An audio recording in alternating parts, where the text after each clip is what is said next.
Assalamualaikum warahmatullahi wabarakatuh. Nama saya Gusti Manuel Hamdi. Saya akan menjelaskan model pembelajaran pada mata pembelajaran teknik furnitur.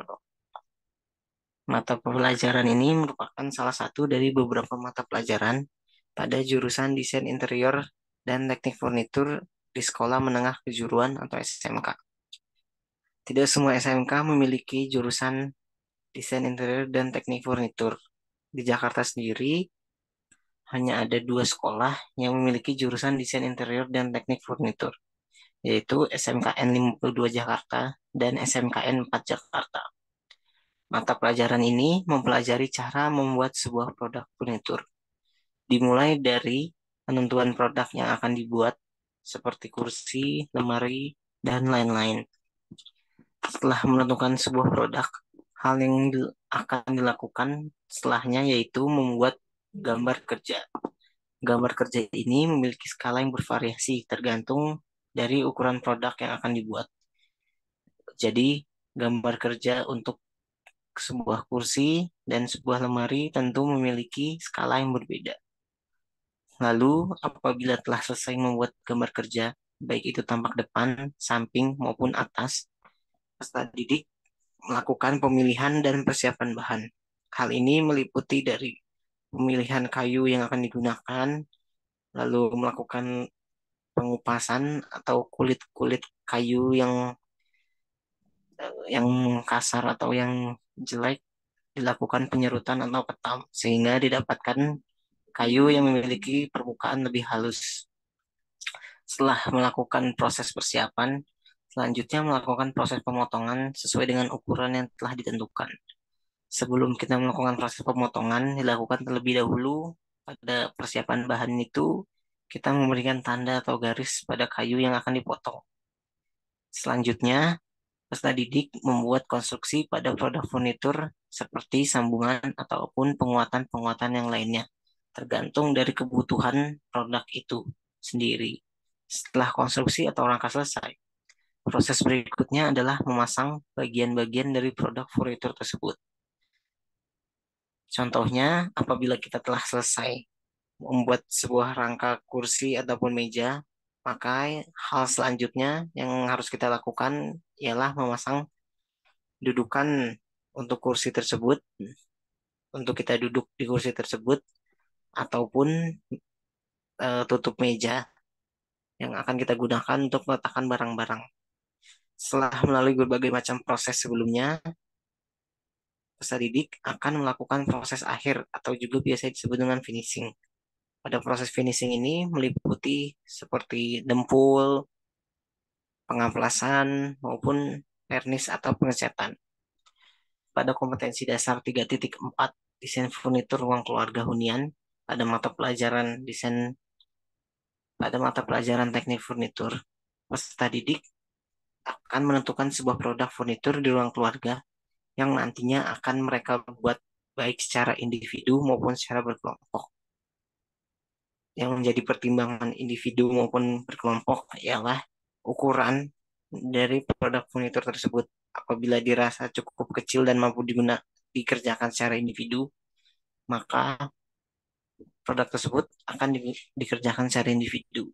Namun apabila produk tersebut cukup besar, maka akan dikerjakan secara berkelompok. Di sini peserta didik dapat dengan bebas menentukan produk yang akan dibuat. Peserta didik dapat menentukan produk yang akan dibuat sesuai dengan tema. Pada kompetensi 3.4 ini, karena bertemakan ruang keluarga, maka peserta didik bebas menentukan furnitur yang ada pada di ruang keluarga. Peserta didik dapat mencari gambar contoh produk yang akan dibuat, lalu melakukan asistensi atau minta persetujuan guru mata pelajaran, lalu guru akan menentukan apakah produk tersebut mampu dibuat oleh peserta didik atau tidak, dengan pertimbangan ketersediaan alat maupun bahan dalam membuat produk tersebut. Apabila produk telah disetujui oleh guru mata pelajaran, maka peserta didik dapat melakukan tahapan selanjutnya, yaitu membuat gambar kerja hingga proses akhir atau finishing. Model pembelajaran yang cocok dengan mata pelajaran ini adalah model pembelajaran project based learning. Model pembelajaran project based learning merupakan model pembelajaran inovatif yang mendorong peserta didik untuk menerapkan cara berpikir kritis, kemampuan menyelesaikan masalah, dan menghasilkan produk yang bernilai. Project based learning dapat mendorong sikap belajar yang lebih disiplin dan juga menjadikan siswa lebih aktif dan kreatif dalam pembelajarannya karena siswa diberikan kebebasan dalam mengerjakan proyek tersebut.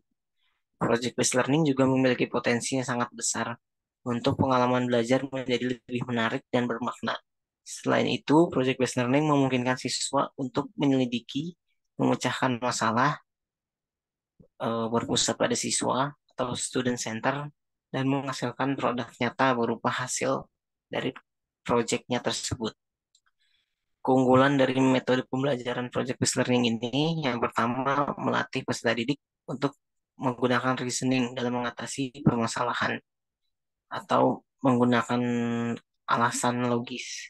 Yang kedua, melatih peserta didik dalam membuat hipotesis dalam pemecahan masalah berdasarkan konsep yang sederhana. Yang ketiga, melatih kemampuan berpikir kritis dan kontekstual dengan permasalahan-permasalahan yang real dihadapi di kehidupan nyata. Yang keempat, melatih peserta didik melakukan uji coba dalam pembuktian hipotesis. Dan yang kelima, melatih dalam pengambilan keputusan tentang permasalahan pemecahan masalah. Menurut saya pribadi, project based learning sangat cocok untuk dikembangkan di sekolah menengah kejuruan atau SMK. Mengingat SMK ini berfungsi untuk menyiapkan lulusan yang siap bekerja di dunia industri atau siap melanjutkan perguruan tinggi maupun membuka usaha sendiri. Jadi ketika peserta didik SMK sudah lulus, tidak harus langsung bekerja di dunia industri, namun dapat menentukan pilihannya, entah ingin membuka usaha dengan ilmu yang telah dipelajari, maupun melanjutkan ke perguruan tinggi untuk menambah ilmu.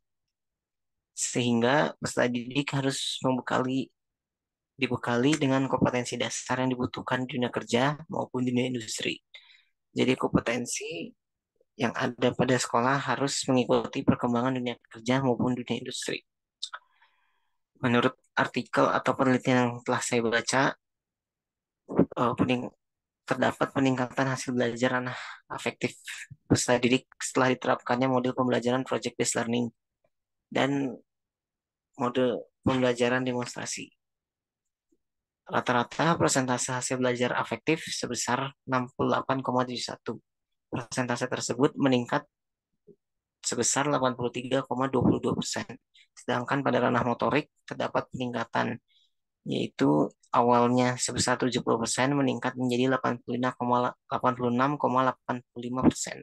Selanjutnya pada psikomotorik terdapat peningkatan yang awalnya 75,66% meningkat menjadi 84,33%. Sekian penjelasan saya terkait metode pembelajaran pada mata pelajaran teknik furnitur. Jika ada kesalahan mohon dimaafkan. Wassalamualaikum warahmatullahi wabarakatuh.